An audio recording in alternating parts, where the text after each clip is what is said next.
just introduce yourselves a little bit? Yeah. Sure.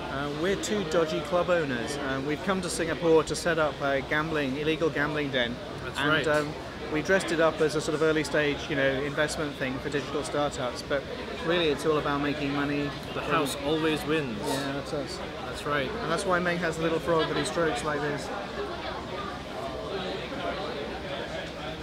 That's right. It's very creepy, really, but I get away with it because I wear a suit. The suit is this huge disguise. So you wanted a sensible interview, didn't you? Oh, right. Sorry. What did you want to say? I guess you guys must be feeling pretty relieved, right? Yeah, pretty relieved. I mean, there are so many things that could have gone wrong. It's been an amazing journey the last 100 days. Actually, the last 2 years, hasn't it? Because we kind of met about 2.5 years ago, and the story there is basically Meng was giving this talk at the MDA. The Fusionopolis had just opened, and I saw Meng speaking, and he just made me laugh so much. That I thought, well, I've got to meet this guy. So I kind of Googled him, and the first thing I found was lots of pictures of very attractive young women online. So that was all his Flickr pages. So I knew he had something in common. Hugh too is an attractive young woman. Yeah, actually underneath this exterior.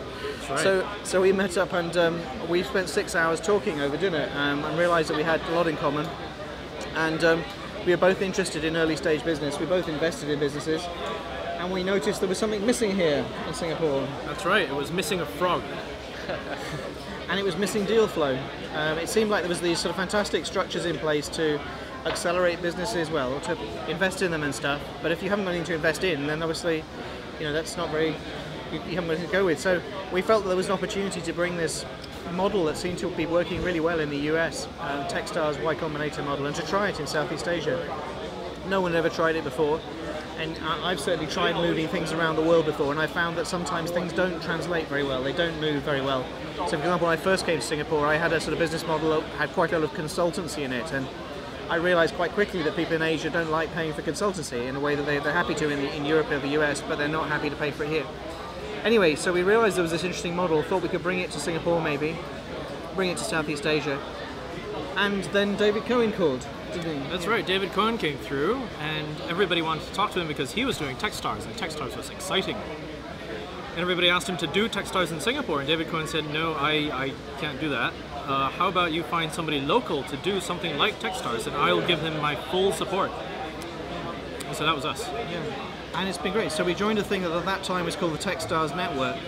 Basically, lots of people around the world saw the success of the Techstars model and wanted to emulate it and adapt it for their local environment, and we joined that and got a huge amount of help. I mean, it's on the surface it looks very easy doing this. You just kind of get some people together, you get some mentors to advise them, you find some space, and that's it. In practice, it's a lot more subtle.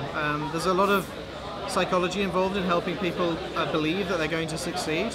There's a lot of community building to be done, and something Meng, maybe is not fully appreciated here in Singapore is just how much this guy adds to the local community in terms of social capital building. I think rather than venture capitalists, we call ourselves social capitalists, wouldn't we? Something like that.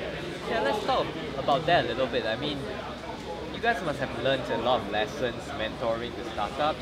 Could you talk about what you have learned and perhaps how you could do things better? Sure.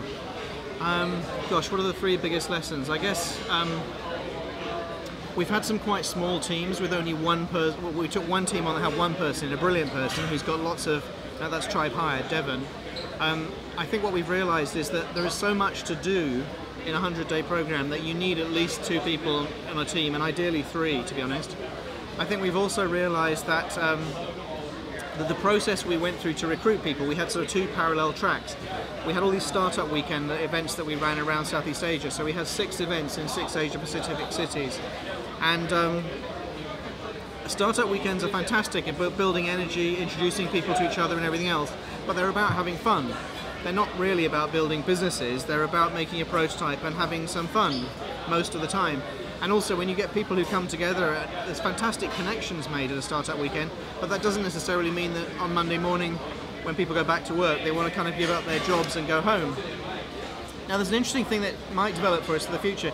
I was talking to Go from the Asian Food Channel, who's been very supportive to us earlier on, and he said, why don't you think of one of your success metrics as being the number of people who get jobs in startups, even if their own startup doesn't get funded or whatever. You know, how many people that come on the program actually get jobs? Because I think there's been such a good sense of community here that the firms that don't get funded or that don't work out, everyone will get jobs, but with somebody else, you know, because they all know each other now. So I think that takes away a lot of the risk. You know, if you're the kind of guy or girl who comes home from university and you say to your dad, I want to be an entrepreneur, and dad says, no way, must be doctor, lawyer, you know, then you can say, I think with some confidence to your parents, that if you come through a structured program like this, there will be a job, you know, at the end of it. You might be Mark Zuckerberg, maybe, but maybe even if you aren't, at least there will be some kind of a job at the end of it. So I think we've learned that there's some ways that we can make this fit with a kind of local psychology in terms of entrepreneurship and so on quite well. What else have we learned, Meng? The lean startup method really works. If anyone has not yet read Running Lean by Ash Murea, buy the book. I think our application process next year is going to be simply buy the book, do chapter 7 and send us the results. Simple as that. I guess our last question would be, I mean, talk a little bit about getting investors and how has the reception been so far? Good. Well, what do you mean? Investors for the startups or investors for JFDI? For startups. Very well. I mean, if you look around, you will see startups having conversations with investors right this minute, and they've all got offers of investment, they've all got offers of at least interest. Let's follow up, let's have coffee, let's talk some more, let me have a look at your financials, send me your business plan. It's all that, and that's exactly what we hope to achieve. Yeah, on average there's each team has got between 6 and 10 offers of you know, further conversations. Over half the teams have got actual offers on the table of cash already. And some of them are, one team is oversubscribed. They've got more offers of cash than actually they were hoping to raise. So that's in one afternoon, so that's not bad. Really. Yeah, that's wonderful. All right, that's all we have. So thank you for your time being at Hugh. So thank you for all the coverage. We really appreciate it. And to everyone watching this, you're part of this too. It's not. I mean, it's nice to be interviewed, Meng and me. Actually, today definitely isn't about us. It actually isn't really about our 11 teams either, because the 11 teams are great. They're now our alumni. They'll move on and they'll do their own thing.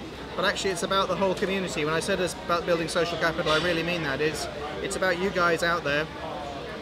Anyone who's trying to build a business, you're part of this community. We're part of this community. Let's make it happen.